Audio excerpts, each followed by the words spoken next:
مفتی صاحب، انبیاء کرام کا تذکرہ ہو رہا ہے، ساتھ ساتھ پیارے آقا صلی اللہ تعالی علیہ وسلم کی شان، عظمت اور افضلیت کا بھی بیان ہوا۔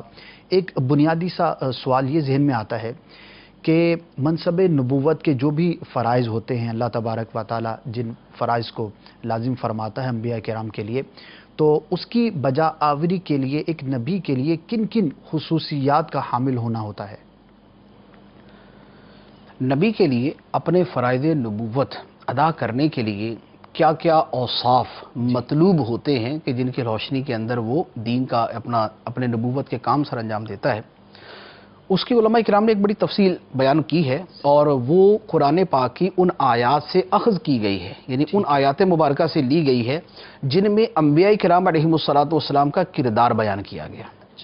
یعنی ایک نبی علیہ الصلاۃ والسلام نے اپنی قوم کے ساتھ جیسے معاملات فرمائے، وہ جو اس کا کردار سامنے آتا ہے، ان نبی کا جو کردار سامنے آتا ہے، اس سے پتہ چلتا ہے کہ امور نبوت سر انجام دینے کے لیے اور دین کی تبلیغ کے لیے ان امور کی حاجت ہے۔ اب اس میں دو پہلوؤں کے اعتبار سے ہم کلام کریں گے۔ ایک تو یوں ہے کہ یہ اوصاف ہیں کہ جو نبوت کے کام سر انجام دینے کے لیے ہونے چاہیے۔ دوسرا یہ ہے کہ چونکہ یہ امور ہیں تبلیغ دین کے حوالے سے، ٹھیک ہے، تو اس سے جو مبلغین ہیں ان کو بھی اس میں درس ملتا ہے کہ جو دین کا کام کرنا ہے اس کے لیے ان اوصاف والا مبلغ اگر ہوگا تو وہ اتنا زیادہ ایفیکٹو ہوگا، وہ اتنا زیادہ متاثر کن جو ہے وہ نتائج دینے والا ہوگا۔ کیونکہ کام سرکار جیسے مثال کے طور نبی پاک صلی اللہ علیہ وسلم کا جو کردار سامنے آئے گا، اب اس مبارک کردار کی جو چیزیں ہیں وہ جتنی جس جو ہے وہ دین کی خدمت کرنے والے کے اندر زیادہ ہوں گی، اس کا کام اتنا ہی زیادہ خوبصورت ہوگا، اتنا ہی اچھا ہوگا اور اتنا ہی زیادہ کامیاب ہوگا۔ سب سے پہلے چیز جو ہے وہ تو یہ ہے کہ نبی کے اندر حلم اور بردباری ہونی چاہیے۔ حلم اور بردباری کا مطلب یہ ہوتا ہے کہ دل تنگ نہ ہو۔ حلم اور بردباری کا مطلب یہ کہ دل تنگ نہ ہو، یعنی لوگوں نے تنگ کیا تو اس وجہ سے ان کو تبلیغ کرنا ہی چھوڑ دے، تو انہوں نے تو ماننا ہی نہیں، تو کیا ان کے پیچھے جو نا وہ لگے رہے۔ اس کا حلم اور اس کا حوصلہ یہ ہوتا ہے کہ بار بار تنگ کرنے کے باوجود، لوگوں کی ایذا کے باوجود وہ اپنے کام کو پھر اسی طرح خوش دلی کے ساتھ سر انجام دیتا رہتا ہے۔ اس کا حلم جو ہے وہ اسی لیول کے اوپر باقی رہتا ہے، ان سے دل تنگ نہیں ہوتا۔ نبی پاک صلی اللہ علیہ وآلہ وسلم کی ذات مبارکہ کے حوالے سے حلم اور بردباری کے جتنے واقعات ہیں وہ سیرت کی کتابوں میں موجود ہے۔ صرف ایک واقعہ عرض کرتا ہوں کہ ایک یہودی عالم تھا جس کا نام تھا زید بن سعنہ۔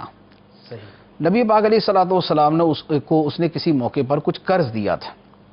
سرکار علیہ الصلوۃ والسلام ایک مرتبہ تشریف فرماتے صحابہ کرام کے درمیان میں، تو وہ آیا اور آ کر کہنے لگا، اے محمد، میں نے جو تمہیں وہ قرض دیا تھا میرا واپس کرو۔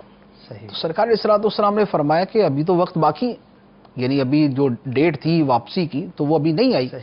تو اس نے آگے سے بڑے سخت الفاظ کے اندر بولنا شروع کر دیا کہ یہ تم قریشیوں کا یہی طریقہ ہے، یہ بنو مطلب اسی طرح کرتے آتے ہیں، یہ لے لیتے ہیں بعد میں واپس نہیں دیتے۔ اب اس طرح سخت الفاظ کے اندر یعنی معاذ اللہ جب اس نے کلام کیا کی جائے تو وہ غصے میں آ جائے، سیدنا عمر فاروق رضی اللہ تعالیٰ تو کھڑے ہو گئے، اس کی تو میں گردن اڑا دوں گا۔ نبی پاک صلی اللہ علیہ وآلہ وسلم سے گفتگو کرنے کی اس کو تمیز نہیں۔ اب وہ تھا یہودی۔ جب سیدنا عمر فاروق رضی اللہ تعالیٰ عنہ کھڑے ہوئے اور اس کے اوپر جھپٹنے لگے تو سرکار صلی اللہ علیہ وآلہ وسلم نے فرمایا کہ عمر ٹھہر جاؤ، اور فرمایا کہ اس کا جتنا مطالبہ اس کو واپس کر دو۔ اب جتنا اس کا تھا اس کو واپس کر دیا، فرمایا کچھ اور بھی دے دو، اللہ اللہ کچھ اضافی بھی دے دو، کچھ اضافی بھی دے دو، کیونکہ صحابہ کرام نے اس کو گھور کے دیکھا ہے تو اس کو کچھ اور بھی دے دو۔ وہ یعنی حلم و بردباری اس نے دیکھی، وہ مسلمان ہو گیا کلمہ پڑھ کے، کلمہ پڑھ کے مسلمان ہو گیا۔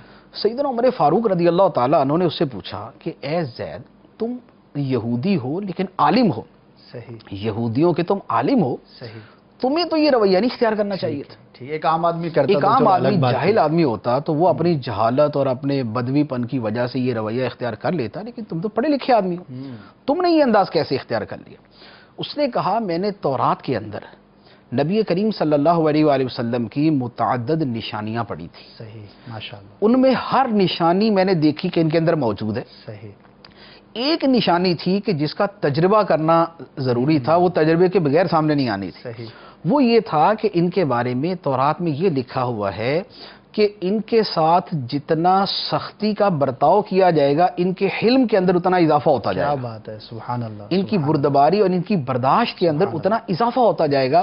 تو میں نے اس نشانی کو دیکھنے کے لیے یہ رویہ اختیار کیا اور وہ نشانی میری آنکھوں کے سامنے پوری ہو گئی. سبحان اللہ. کہ ان کے ساتھ جتنا سخت سلوک کیا گیا انہوں نے آگے سے اس سے زیادہ کریمانہ اور مشفقانہ اور محبت والا اور رحیمانہ انداز اختیار فرمایا کہ نہ صرف یہ کہ میرا وہ سارا سامان مجھے واپس کر دیا بلکہ اور بھی عطا فرما دیا. تو لہذا میرے سامنے وہ نشانی ظاہر ہو گئی، اس لیے میں کلمہ پڑھ کر مسلمان. کیا بات ہے، کیا بات ہے. تو یہ نبی کے اوصاف میں سے ایک وصف ہے کہ اس کا حلم، اس کے اندر حلم بہت ہے، برداشت بہت، بردباری بہت، اس کا حوصلہ بڑا ہوتا ہے. اچھا، اسی طرح دوسرا وصف علماء کرام نے تحریر فرمایا ہے کہ اس کے اندر صبر ہونا چاہیے. صبر ہونا چاہیے تاکہ وہ گھبرا نہ جائے. صحیح. وہ گھبرا نہ جائے کہ لوگوں کی مخالفتوں اور ان کی دشمنیوں کے اوپر گھبرا نہ جائے. معاملات درپیش معاملات درپیش، یعنی حلم کا تعلق ہے کہ وہ تنگ دل ہو کر ان کو چھوڑنا دے. صحیح. کہ بھئی ٹھیک ہے میں نہیں کرتا ان کو تبلیغ. صحیح. یہ نہ. اور صبر یہ ہے کہ وہ گھبرا نہ جائے. اب نبی پاک صلی اللہ علیہ وآلہ وسلم کا صبر دیکھیں کہ آپ نے اہل مکہ کے سامنے آپ نے تبلیغ فرمائی، کتنا تنگ کیا انہوں نے، جو وہ کر سکتے تھے انہوں نے آگے سے کیا. یعنی پرلے درجے کی جو جہالت کا، دشمنی کا، عداوت کا، ایذا کا، بغض کا، کینے کا ثبوت دے سکتے تھے دیتے رہے. بے شک. نبی پاک صلی اللہ علیہ وآلہ وسلم نے گھبرا کر تبلیغ کرنا نہیں چھوڑا. اب طائف تشریف لے گئے.